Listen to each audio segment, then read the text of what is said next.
Salut tout le monde, aujourd'hui j'ai décidé de vous montrer ma recette des donuts. Pour ceux qui me connaissent déjà, vous savez que je n'aime pas la cuisson à l'huile, donc ces donuts seront cuits au four, mais je vous promets qu'ils sont loin d'être décevants. Ils sont même délicieux, donc oubliez ces vieux donuts au four qui cuisent dans des moules, ça n'a rien à voir. Donc je vous en dis pas plus et on va commencer tout de suite la recette.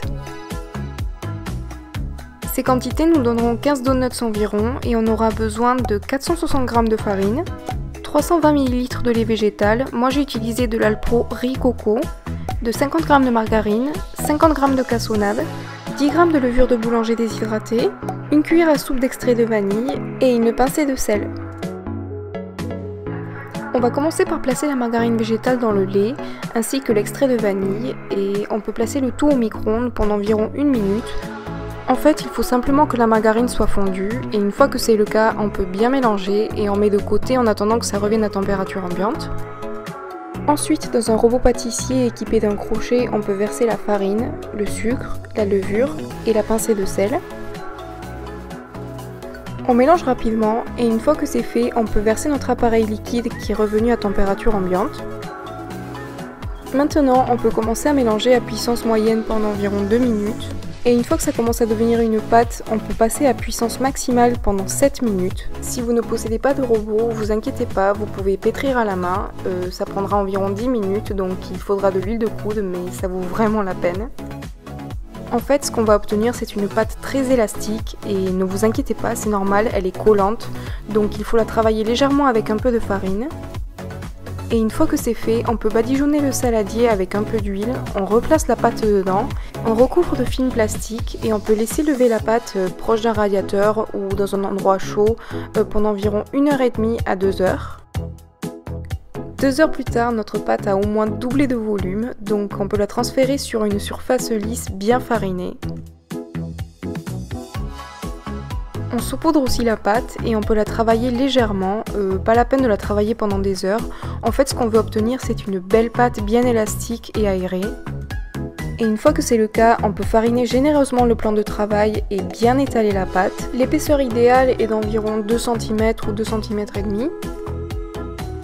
Et une fois qu'on obtient ce résultat, il est temps de passer à la découpe. Donc moi je me prends pas la tête, je le fais avec un verre et avec l'arrière d'une douille à pâtisserie pour faire le trou des donuts. Au fur et à mesure, je les place sur une plaque recouverte de papier sulfurisé. Et au niveau des formes, je me suis éclatée. J'ai aussi fait des formes de beignets classiques ou des torsadés avec les chutes de la pâte. Et une fois que tous nos donuts sont prêts, on peut les laisser poser une demi-heure ou jusqu'à ce qu'ils doublent de volume comme ceci. Ça c'est complètement optionnel, mais moi j'aime bien les badigeonner avec un peu de margarine végétale fondue. Ça leur donne un côté hyper doré et esthétiquement c'est quand même beaucoup plus joli. Et c'est parti pour une cuisson dans un four préchauffé à 180 degrés pendant environ 13 minutes. Ça nous laisse le temps de préparer le glaçage classique qui est personnellement mon préféré. Et pour ce faire, on aura besoin de 200 g de sucre glace bio, de 2 cuillères à soupe d'eau environ et d'une cuillère à café d'extrait de vanille.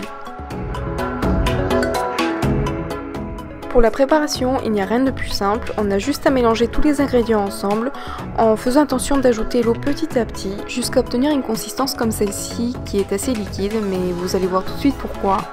Et 13 minutes plus tard, voici à quoi ressemblent nos donuts après la cuisson. Si seulement vous pouviez sentir l'odeur qu'il y a dans ma cuisine à ce moment précis. Bref, quand les donuts sont encore chauds, il est temps de les tremper dans notre glaçage. Ensuite, on laisse couler l'excès et on les place au fur et à mesure sur une grille le temps qu'ils refroidissent.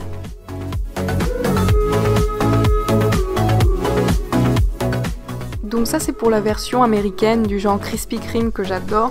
Mais ce que j'aime bien faire aussi, c'est fourrer ceux qui ont la forme de beignets avec de la gelée de framboise maison. Et si vous êtes très gourmand, vous pouvez aussi faire ça avec de la pâte à tartiner vegan, ça sera juste top. Et voici le résultat fini. Comme vous pouvez le voir, j'ai aussi fait une version chocolat et pâte à tartiner au spéculoos qui était délicieuse. Mais franchement, la pâte est tellement bonne que mes préférés, ça reste les classiques avec le glaçage tout simple. Regardez-moi ça, ils sont hyper moelleux et légers. D'ailleurs, je pense que c'est la vidéo la plus dure que j'ai eu à monter parce que là, je suis en train de mourir de faim. Bref, j'espère que cette vidéo vous a plu en tout cas et que vous allez les tester. Et si c'est le cas, s'il vous plaît, n'oubliez pas de prendre des photos et de me taguer sur Instagram, Facebook ou Twitter. Je vous fais plein de gros bisous et je vous dis à la prochaine.